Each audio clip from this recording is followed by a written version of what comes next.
Regifting.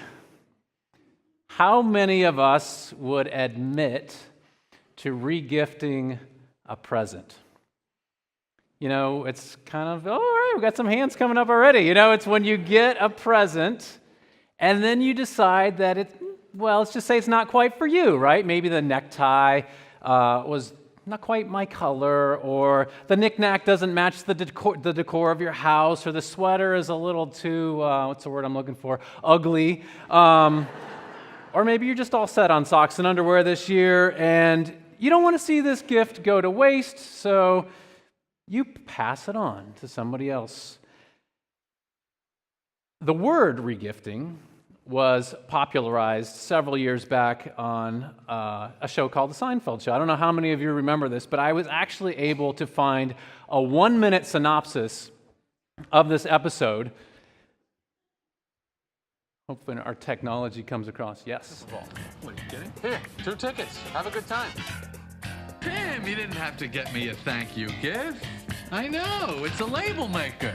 Oh, is that a label maker? Yes, it is. I got it as a gift. It's a Label Baby Junior. You know, those things make great gifts. I just got one of those for Tim Watley for Christmas. Tim Watley?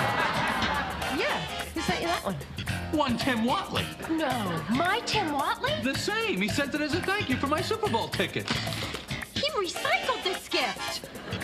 He's a regifter. Are you even vaguely familiar with the concept of giving? Didn't he re-gift the label maker? Possibly. Well, if he can re-gift, why can't you de-gift? Well, here, take Watley's label maker. I don't want to see it again. Is this a label maker? I just came by to pick up my label maker. Okay. You don't have the label maker, do you? No. I knew it! You're a regifter! Oh, a regifter. A regifter, a person that gives a gift, then he or she has received to someone else. He recycled this gift. He's a regifter. Now, actually, one study that I read from American Express said that 3 of 4 Americans find regifting entirely socially acceptable.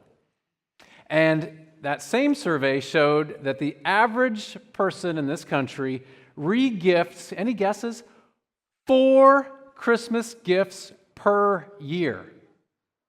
So I've only got 1 down. I got 3 more to go. 1's going to Rose, 2 more after that. It's so touching, isn't it? You know, all the regifting. So statistically speaking, we've all probably received a regift, and we saw that show of hands, you know, I won't ask for it again, but of people, those of us who have regifted, we're regifters, right? And of course, we have to use caution when regifting. As the term suggests, it's an unwanted item after all, and you got to be really, really careful. You don't want to commit the worst gift of all, which is regifting to the original gift giver. Imagine Aunt Sally's face when she opens the salt and pepper shakers from the Smarty Cat collection. And then you remember she gave it to you 5 years ago. That would be awkward, we know. Regifting can be tricky. So, for the next 4 weeks, because it's so tricky, we're actually going to talk about it here in worship. But the regifting that we're going to talk about is much, much different from how we think about regifting presents from one year to the next. As I was preparing for Advent this year, and I was reading the traditional Advent scriptures, I noticed time and again how nearly all of the scriptures, there are 4 per week, how nearly all of the scriptures reflect on gifts that we have been given from God. When you think about it, of course, we're regifted the Messiah, Jesus. We're also gifted spiritual gifts. We're going to hear a little bit more about that this morning. We're gifted God's comfort and forgiveness. We're gifted life and how to live life more abundantly. We're gifted our very life and breath. And so while re-gifting is often thought of as unthoughtful or tacky or crude, we can think of times, I know a way, when re-gifting is actually the perfect thing to do. And so this Advent season, the weeks when we wait expectantly for Jesus right before Christmas, this Advent season, we are going to explore some of the gifts God has given us and how we can re-gift them. Unlike material gifts, these gifts never go out of style. They never break, they never wear out, and these gifts are infinite. The more we give them, the more they grow. Love is something if you give it away. That's all I was thinking when I re-gifted the gift, Jason. Today, the first re-gift of Advent may be somewhat surprising. Here we go. It's from Mark 13. But in those days after that suffering, the sun will be darkened, and the moon will not give its light, and the stars will be falling from heaven, and the powers in the heavens will be shaken. Then they will see the Son of Man coming in clouds with great power and glory. Then he will send out the angels and gather his elect from the four winds, from the ends of the earth to the ends of heaven. Now, I know what you're probably thinking at this point. Pastor Greg, the re-gift is a terrifying, apocalyptic scene. Well, yes and no. Here in worship, we've talked about how the second coming, or the second advent, as it's often called, can be viewed in a variety of ways, literally and metaphorically. In this instance, the writer of Mark was probably writing in or around the time when Christians faced persecution from Nero, the infamous Nero in Rome, as well as their very own Jewish brothers and sisters in the Jewish revolt. And so Mark's people were living in a time of tremendous transition and tremendous stress. Does that sound familiar to anyone? Transition and stress. Things aren't going the way that we thought they would. The world is a little topsy-turvy. It's a world where things are changing rapidly and threats seem to be coming from many directions. And this is where the regifting begins. Hear me out. This scripture and others like it are reminders that God's people have been here before. Mark's people, the gospel writer, they were looking for some reassurance that things would be okay at the cosmic level, in cosmic time and space. The really, really big picture. And so Mark grabs bits and pieces of what he knows. The prophets Isaiah, Amos, Joel, Ezekiel, and most of all Daniel. And he goes cosmic in this text. Sun darkened, moon blotted, stars falling, and then the Son of Man coming in a cloud.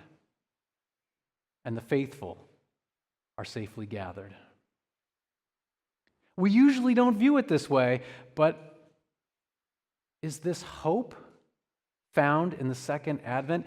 Is that maybe the ultimate gift? And then the ultimate re-gift? Now, I know these aren't nice Advent kinds of thoughts. They're not the ones as we've all, as if you put out the Christmas decorations as of late, you pull out the baby Jesus and the shepherds and the lambs. They look so cute and cuddly. This is scripture that points to the reality of Christmas. It points to real lives and real dilemmas. And we can relate because we know that Christmas is not always a Norman Rockwell painting. It's not always a perfect Instagram post. We know that we have worries and hurts from the very personal level to that cosmic level as well. Personally, we know unspoken pain from the past. Dear ones who will not be with us this Christmas. Damaged relationships, current conflicts. The Christmas blues, as are often known. And cosmically, we also know enough to really worry. We got the science now. We can really worry about things. Asteroids that zoom by in perilous proximity to our planet. Megaton warheads. And thin-skinned leaders with nuclear codes and fragile egos. Solar flares that could knock out communications and infrastructure. And yet we have been gifted this hope that in the end, with God, it's all going to be okay. That is a gift.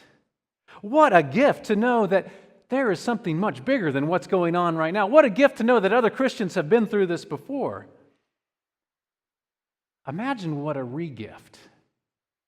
If we were equipped with this reminder, and then we are freed to live bigger, free to live more boldly as followers of Jesus, free to live in faith and trust that in the end everything's going to be okay because nothing can separate us from God.